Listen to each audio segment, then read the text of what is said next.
አንዳንድ የልብ ግጥም የሚያወሩ ሰዎች አሉ። ርስቴን ማንገፍቶት ሚስቴን ማንቀምቷት አይሉም አይቀርም ቀን በጎደለበት ይደረጋል ሁሉም አለ። እንዴት ነው ተከሳሽ አልመሰልንም? መቼም እዚህ ሰፈር ያልሆነ ነገር የለም። ያደረግናቸውን ነገሮች ሁሉ ከመብዛታቸው የተነሳ ረስተናቸው በድጋሚ ያደረግናቸው።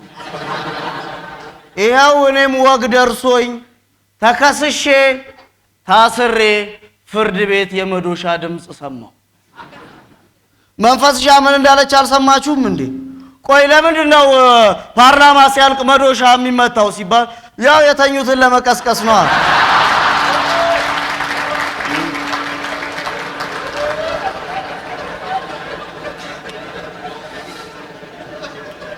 ወግ ደርሶን ታስረን መተናል። በጣም የሚገርመው ከሳሻችንም ክሳችንም የተለመደ ነው። ከሳሻችን ያው የተለመደው የድራችን ዳኛ ሻምበል ነው። የክሱ አንቀጽ በስም ማጥፋት ወንጀል። ለዚህ አባሪ አድርገው ያነሱት ደግሞ ግራ ዘመምና አለኝ። እንዴት ብዬ ጠየኩኝ። ባለፈው የድሩ ስራ አስፈጻሚ ኮሚቴ ስብሰባ ያደረገ ኮፍያህን ወደ ግራ አድርገህ ቁጭ ብለሃል ወይ? ስራ አስፈጻሚ ኮሚቴ የኛ ሰፈር ሰው ስራ የለውም፣ ምኑን ነው የሚያስፈጽሙት? በሬ ግዛ ቢሉኝ አውራሪስ ገዝቼ፣ ዶሮ ግዛ ቢሉኝ አሞራ ገዝቼ፣ እንደገባህ ውጣ አሉኝ ዘመዶች አላዝማርሁ እንጂ ሲያቀብጠኝ እኮ ጠጅ ቤትም አይሆን ጨዋታ አውርቼ እኮ ነው። አንዱ ብስጭት ብሎ ብድግ አለና እኔ ሻምበልን መግደል እፈልጋለሁ፣ ሰልፍ መሮኛል። እንዴት ሲባል ለስኳር መሰለፍ ነው፣ ለዘይት መሰለፍ ነው፣ ለዳቦ መሰለፍ ነው፣ እገለዋለሁ አይልም። እኔም ተቀብዬ በትህትና እኮ ነው ጎበዝ ሻምበልን እኔም መግደል እፈልጋለሁ። ግን እሱን ለመግደል ራሱ ያለው ሰልፍ ረጅም ነው።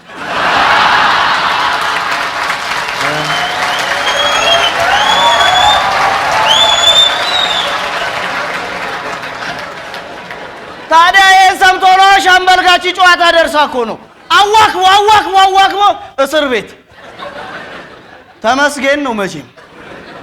ይሄንንም ወግ ያጣለኩ ምነካ ፍርድ ቤት ቀርቦ በታሰር ራሱ ጥሩ እኮ ነው። አሁን የገባህበትም ላይታወቅ ይችላል።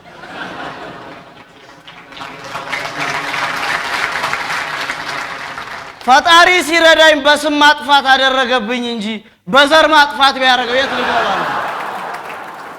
ምን ነክቶ ነው? እዚህ ሰፈር እኮ ምስክር ሞልቷል። የምስክር ችግር የለም።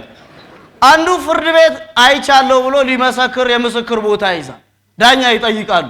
የተከበሩ ምስክር እገሌ እገሊትን ሲገሉ አይተዋል ሲባል ክቡር ዳኛ አላየሁም። እንዴ ታዲያ እንዴት ገለዋል ብለው መጡ ሲባል ተጠርጣሪ አይደል ጠርጥሬው ነው።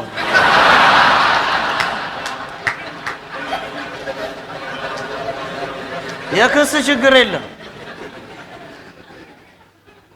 ጠበቃ ሳይኖረኝ አቃቢ ሕግ ሳይቆምልኝ በነፃ ተለቅቄ መጣ። ምክንያቱም እማማ ልጣይሽ ዋሴ ነበሩ። ስንት ዋሳቶ እስር ቤት መኖር አድርጎ ቁጭ አላለ መሰለ። ዳኛው በጣም ቀለኛ እኮ ናቸው። ችሎት ላይ አስቀምጠው ያላግጡባል።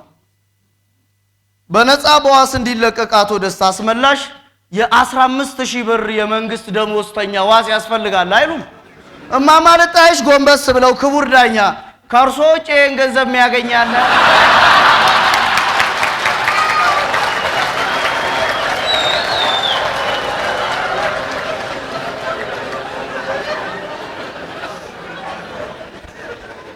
በቀጠሮ ብዛት ከመመላለሴ የተነሳ ክሴን ሁሉ ረስቸው ነበር። ተከሳሽ የሚበላው ስም ቀርቶ ራሱ ዳኛው ያዩኝ የተከበሩ ደንበኛ ማለት ጀምረው ነበር። ችሎት ላይ ካየዋቸው አንድ ታሪክ አንዱ ይከሰሳል። ዳቦ ሻጭ ነው። ክሱን አያውቀውም። የተከበሩ ተከሳሽ ክሶትን ያውቁታል ሲባል ምንድነው ክቡር ዳኛ ሲባል በንጽህና ጉድለት ነው። በዳቦ ቤት ውስጥ የሸረሪት ድር ተገኝቷል ተባለ። ተከሳሽ ግራ ገብቶት ጎበዝ ምንድነው የሸረሪት ድር አለ። ዳኛው የሸረሪት ድር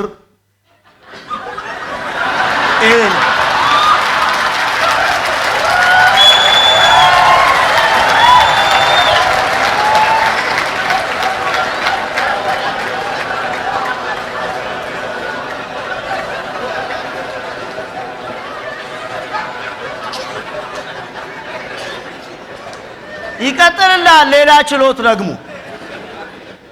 አንዱ እናትና አባቱን ባሰቃቂ ሁኔታ ገሎ የክስ ማቅለያን አቅርብ ሲባል ወላጅ አልባ ስለሆንኩ አስተያየት አድርጉልኝ።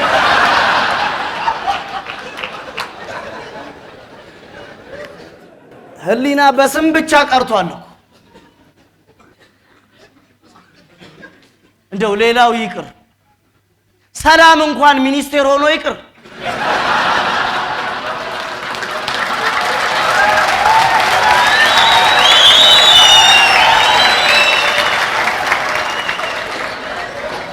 የግድ እዚህ ሰፈር ነፃነትን ለማግኘት ግንባርና ንቅናቄ መሆን አለብህ እንዴ? ቢሆንም ወግ ደርሶን የመዶሻ ድምፅ ሰምተን መተናል።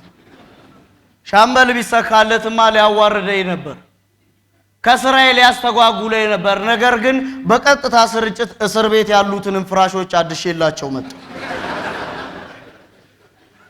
ወደርክም ጠላም ስራ ከግብር ጋር የተቆራኘ ሊሆን ግድ ይሏል። የድሩ ስራ አስፈጻሚ ኮሚቴ እባካችሁ ስራችሁና ስማችሁ በአንድነት የተቆራኘ ይሁን። ስራ በሌለበት ሀገር አፈጻጸም ምን ይሰራል? አፈጻጸም ህጉ የሚፈጸመው ሰፊው ህዝብ ላይ ነው አይደል? እንደዚህ እኮ ነው ታዲያ ሲያደራጁን ራሱ በጥቃቅንና አነስተኛ እኮ ነው። ጠቅላላና ከፍተኛ የሚለውንማ ፍርድ ቤት ስትሄድ በስም ብቻ ነው የምታገኘው። አበባ ሲሆን የምንጠረጠረው እኛ እርሻው በሌላ ሰው።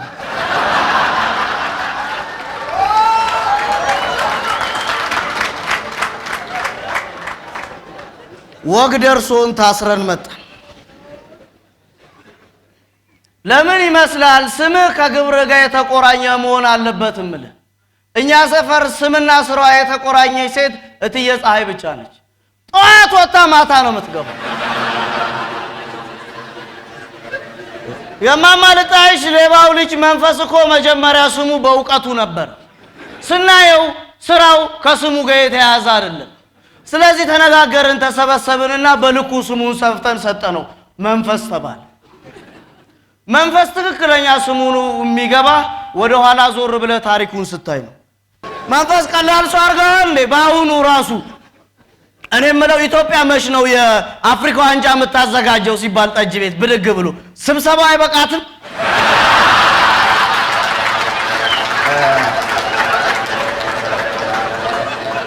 ትክክለኛ ስሙን አይደለም ያገኘው። ታረስ መንፈስሻ እኮ የሽፍታውን ታሪክ ትወደዋለች። አንድ ሽፍታ በስንት እግዚኦታና ምክር ሌብነቱን ትቶ ገበሬ ይሆናል። መስኩ ላይ ያረሰ አንድ መንገደኛ ሀብት በአህያው ጭኖ ወርቅ ብር ይመጣና መንገድ ጠፍቶበት የቀድሞውን ሽፍታ ያሁኑን ገበሬ ይጠይቋል። ጌታዬ መንገድ ቤቱ ጋር ነው። ቀና ብሎ ያያል። ሲያየው ወርቅና ብር ተሸክሟል። መች ስራ ታሰራላችሁ?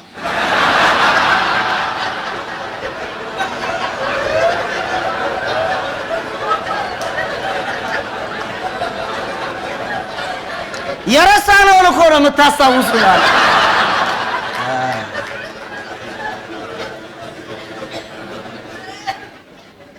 ስራ ስምህ ስራ ሊገልጽ ግድ ይለዋል። ለዚህ ነው አቶ ደስታ አስመላሽ የተጎዳ ፍራሽ አዳሽ የተባለ። ሻምበል ከዚህ ግብሬ ዝቅ ሊያደርገኝ ነበር። እሱ ስም መለጠፍ ብቻ አይደለም የሚያውቀው፣ እነሱ እኛ እያለ ይኸው ጊዜውን ጠብቆ እነሱም እኛ ሆኑ፣ እኛም እነሱ ሆኑ። ግራ የሚገባ እዚህ ሰፈር በስምህ ብቻ የኛ ሰው ነውና እነዛ ነው እየተባለ እኮ ነው። ስም መሸሸጊያ ሆኗል። መሸሸጊያውን በሁለት ምሳሌ እነግርሃለሁ። አንዱ የህዝብ ማመላለሻ ሹፌር መንጃ ፍቃድ ሳይዝ ትርፍ ጭኖ በአንድ ታርጋ ትራፊክ አይዞም ቆይ በምን ልቅጣ ሲለው በፍትሐ ብሔር አፊውን የኛ ሰፈርን ህዝብን እንደፈለክ ማሽከርከር ከፈለክ ሶስቷ ፊደል ትበቃለች። ፍትህ የሚለው አይደለም እሱ ያለፈ የወደፊት ታሪካችን ብሔር የሚለው ሰው ማንነቱን ረስቶ በስም ብቻ መሸሸጊያውን እየፈጠረ ነው። ይሄ መሸሸጊያ እስር ቤት ድረስ ተከትሎ ይመጣል። ልክ እኔ በታሰርኩበት ቀን የታችኛው ሰፈር ወጣቶች ባልታወቀ ምክንያት ታፍሰው እስር ቤት መጡ። ከሳምንት በኋላ ተቃውሞ አስነሱና የእስር ቤቱ አዛዥ መጡ። ወጣቶች ምንድነው ችግራችሁ ሲባል አንድ ወካይ ነኝ ያለ ብድግ አለ። ከታሰርን ጀምሮ ወይም በህግ ጥላ ስር ከሆንን ጀምሮ ጥሩ እንክብካቤ እየተደረገልን ነው። ነገር ግን እየለያችሁ እየፈታችሁ ነው አለ። አዛዡ ተበሳጨ። እንዴት ማን ነው ለይተን የፈታ ነው ሲባል ሌላኛው ተናጋሪ ብድግ አለ። ከሳምንት በፊት ጥሩ ክሽን ያለ ምስር ስንበላ ነበር። ከዛ በኋላ እህል ውሃ ማይል ሽሮ አቀረባችሁልን እና ሲባል ምስርን ካልፈታችኋት የት አለች?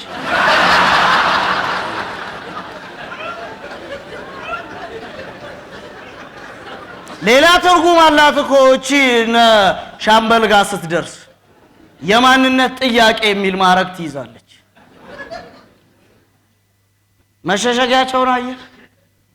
ስምህ ስራህን ብቻ ነው ሊገልጽ የሚገባው። ሌላው ቅጥያው ምንም አይሰራልህ። ህሊና በስም ብቻ ቀርቷል። ያሳዝናል። ወግ ደርሶን መተናል፣ ታስረናል። ይሁን ብለን በጸጋ ተቀበለናል። እነ ሻምበል ግን በዚህ ብቻ የቆሙ አይመስለኝም። ስማቸውን ረስተው ቅጥያቸውን ከፍ ከፍ እያደረጉ ነው። ስማቸው ለጠፋባቸው ሰዎች ደግሞ ትልቁ መፍትሄ የሚሆኑት መምህር ቅኔ ናቸው። መምህር ቅኔ አንድ ጉዳይ ለማስፈጸም ወደ ቀበሌ ይሄዱና ከቀበሌው ሊቀመንበር ጋር ይገናኛሉ። ለአንድ ፊርማ 3 ወር ያመላልሳቸዋል። በዚህ ብስጭት ብለው በመጨረሻ ወረቀታቸው ሲደርሳቸው ከወጡ በኋላ መለስ ብለው ጌታዬ ስምህን ማን ነበር ያልከኝ አሉት። በኩራት ወንበሩ ላይ ተለጥጦ ሞላ አላቸው። ጫጨምርበት።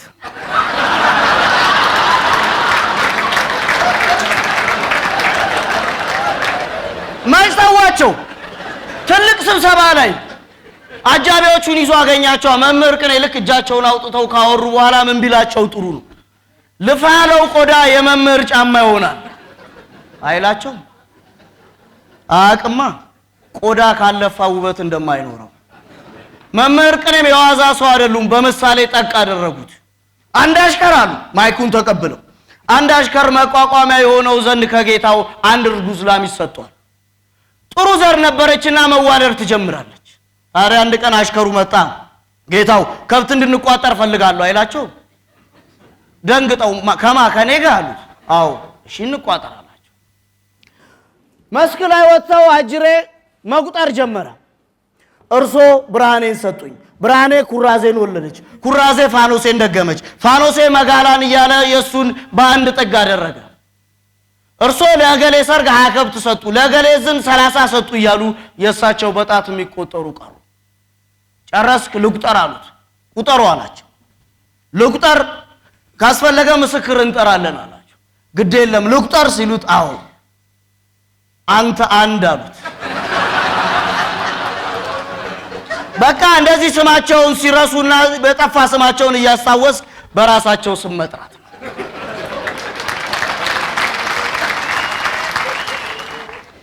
ሻምበል በነፃ መለቀቄን ሲሰማ ሌላ ሴራ ጀምሯል አሉ። በእድሩ በሌላኛው ጽንፍ የማንነት አስመላሽ ኮሚሽን የሚል አቋቁሟል። ሄርኩለት በቀጥታ እድር ቤት ድረስ ጎበዝ ኮሚሽን ማቋቋሙን ትተ የበላውን ኮሚሽን መልስ። ስማቸውን የረሱ ብዙ ሰዎች አሉ። ስምህ ስራህን ሊገልጽ ግድ ነው። አለበለዚያ እንደኔ በስም ማጥፋት ወንጀል ተከሰ ፍርድ ቤት ትቀርብና ባዶ ኪስህን ስትሆን ከአዝማሪው ባንጃው ግጥም ትበደራለህ። ለተወለደ ልጅ ጥሩ ስም ለማውጣት አትሽቀዳደሙ ነፃ ባልሆነ ሀገር የተወለደ ልጅ ነፃነት ነው ስሙ